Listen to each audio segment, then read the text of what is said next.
الحمدللہ رب العالمین والصلاة والسلام علی رسولہ محمد وعلی آلہ وصحبہ اجمعین اما بعد۔ مسلم شریف کی روایت ہے، پیارے حبیب صلی اللہ علیہ وسلم فرماتے ہیں ما من عبد تصیبہ مصیبت، کوئی بھی بندہ مسلم جس کو کوئی مصیبت پہنچی ہو۔ مصیبت کا مطلب یہ ہے کہ موت آ جائے، کوئی نقصان ہو جائے، اپنے اعضاء میں سے کسی عضو کو تکلیف ہو جائے یا کسی طرح کا بھی خسارہ ہو جائے، وہ سب مصیبت میں شمار ہوتا ہے۔ ہر وہ چیز جو بندہ مومن کو تکلیف دے وہ مصیبت ہے۔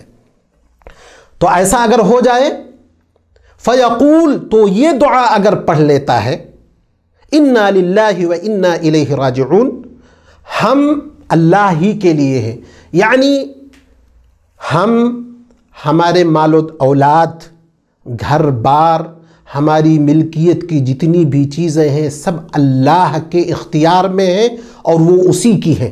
وَإِنَّا إِلَيْهِ رَاجِعُونَ، اور ہم سب اللہ کی طرف لوٹ کر جانے والے ہیں۔ اللہم آجرنی، اے اللہ مجھے ثواب دے، فی مصیبتی، میرے اس مصیبت میں، وَأَخْلِفْ لِي خَيْرًا مِّنْهَا، اور مجھے جو چیز میری چلی گئی ہے اس کا نعم البدل عطا فرما۔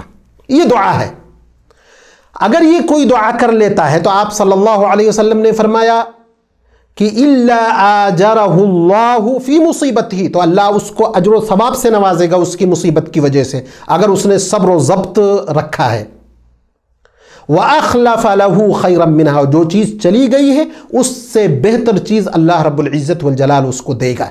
یہ پیارے حبیب صلی اللہ علیہ وسلم کا کہنا ہے، رب العزت والجلال کا وعدہ ہے پیارے حبیب صلی اللہ علیہ وسلم کی زبانی۔ تو ہمارا ایمان اور ایقان ہے کہ اگر کوئی شخص اپنی کسی مصیبت میں یہ دعا پڑھ لیتا ہے تو اس کو اللہ رب العزت والجلال ضرور باضرور ان چیزوں سے نوازے گا۔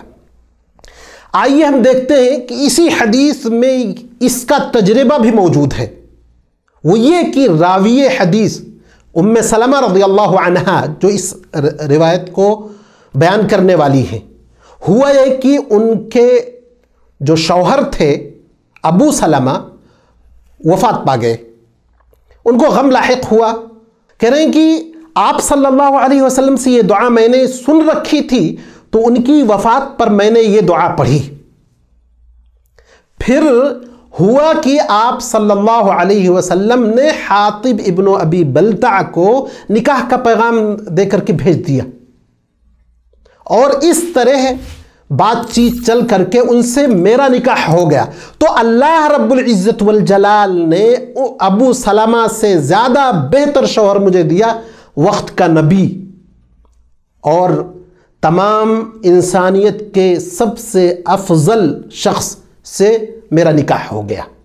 تو یہ ایک یعنی آپ یہ کہہ سکتے ہیں کہ فوراً یہ تجربہ کامیاب ہوا اور اس حدیث کی صداقت بالکل واضح طور پر سامنے آ گئی۔ تو ہمارا بھی ایمان اور یقین ہونا چاہیے کہ اگر ہمارے اوپر کوئی مصیبت آئے اور ہم کو کوئی زخ پہنچے تو ہم اس دعا کو نہ بھولیں، انا للہ و انا الیہ راجعون، اللہم اجرنی یا اللہم آجرنی فی مصیبتی واخلف لی خیرا منہا۔ یہ دعا کا التزام ہم کو کرنا چاہیے، مصیبت پر ہم کو یہ پڑھنی چاہیے۔ یہ چند چیزیں تھی، اللہ رب العزت والجلال سے دعا ہے کہ اللہ ہمیں مصیبتوں سے بچائے، اللہ مصیبتوں میں صبر کرنے اور اس دعا کو پڑھنے کی توفیق عطا فرمائے۔